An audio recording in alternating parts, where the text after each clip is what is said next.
السلام علیکم ورحمۃ اللہ وبرکاتہ۔ بھائی یہ ہمارا ایک اور بھائی شہید ہو گیا جس کے خون سے اس دوسرے بھائی نے لکھ دیا کہ آزادی لے کے رہیں گے۔ یہ دن ہم نہیں بھولیں گے۔ جس چادر سے اس کا خون پوچھا تو وہ چادر بھی ادھر لٹکا دیا۔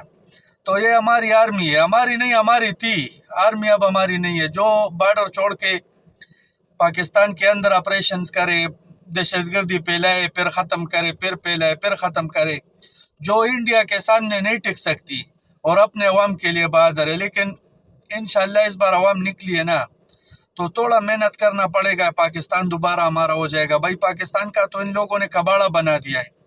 اب نہ کوئی سیاستدان پاکستان کے اندر رہتا ہے، نہ کوئی آرمی جو مطلب بڑے عہدوں پہ، نہ وہ پاکستان میں رہتے۔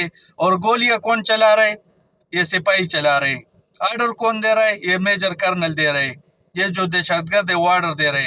اور یہ سپاہی جو آرمی سے ریٹائر ہو جائے نا، پھر داڑھی اور سر پہ کلر لگا کے بینکوں میں ڈیوٹی کرتے۔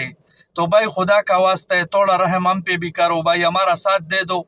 انشاءاللہ ہم پاکستان کے مالک ہیں، لیکن ہم پس رہے پاکستان میں، ذلیل ہو رہے۔ پاکستان کے مالک ذلیل ہو رہے، اور جو پاکستان کے نوکر ہے، جو عوام کے نوکر ہے، وہ باہر ملکوں میں عیاشیاں کر رہی ہے۔